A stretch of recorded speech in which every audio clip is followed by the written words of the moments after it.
Mr. Hegseth, thank you. Thank you for your service. So if you're confirmed as Secretary of Defense, you will oversee our military, including about 250,000 women who currently serve on active duty in the Army, the Navy, the Air Force, the Space Forces, and the Marines.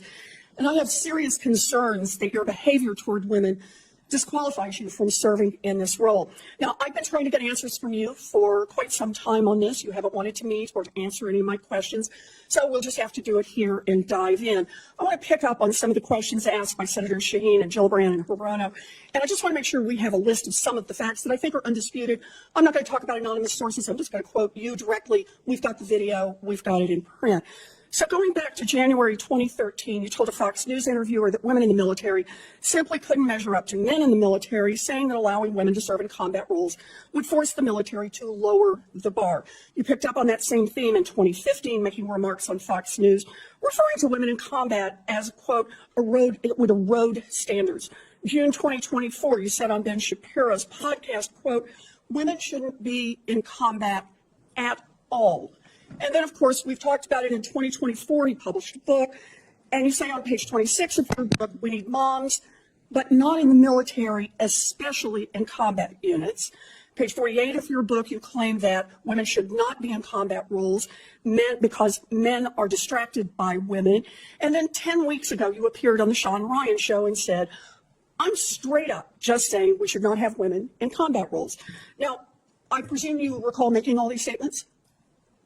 Senator, I'm not familiar with the article you're pointing to in 2013, but it underscores my argument completely, because in that 2013 argument, I was talking about standards. No, standards are what it's always been about, Senator. Let's not have the same side. Always been about Senator. I quoted you directly. We've got the video. We're happy to show it.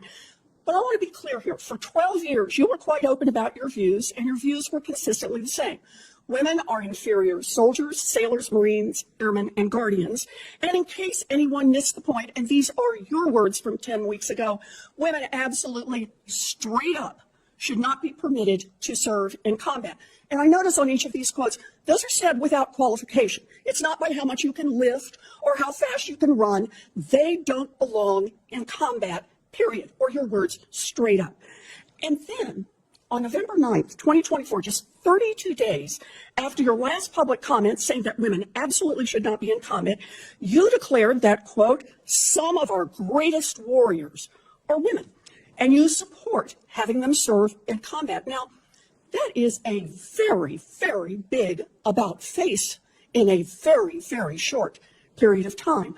So help me understand, Mr. Hegseth, what extraordinary event happened in that 32-day period that made you change the core values you had expressed for the preceding 12 years? Senator, again, I very much appreciate you bringing up my comments from 2013, because for me, this issue has always been about standards. And unfortunately, because of some of the people that have been in political power for the last 4 years, priorities other than standards, legality, and meritocracy have driven decision-making. I'm quoting you from the podcast. Women shouldn't be in combat at all. Where is the reference to standards? That they should be there if they can carry, if they can run? I don't see that at all, Mr. Hegseth.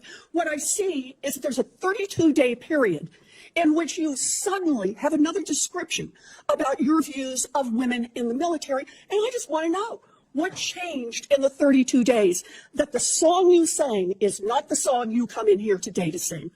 Senator, the concerns I have and the concerns that many have had, especially in ground combat units, is that in pursuit of certain percentages or quotas, standards have been changed.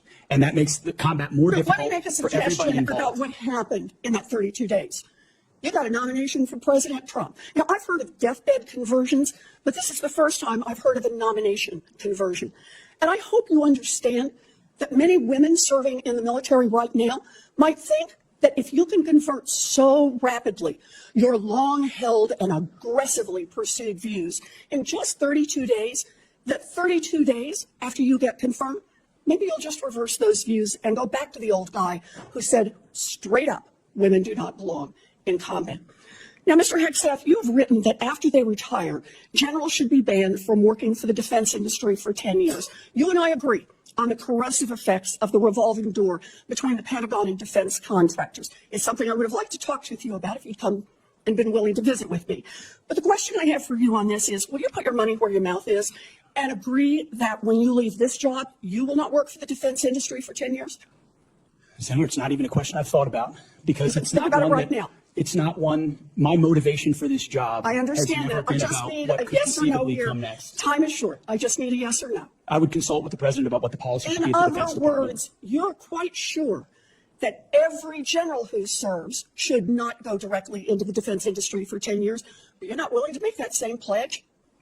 I'm not a general, Senator. You'll be the one, let us just be clear, in charge of the generals. So you're saying sauce for the goose, but certainly not sauce for the gander? I would want to see what the policy of the Oh, I'll president is. bet you would. Thank you, Senator Warren. Senator Tuberville.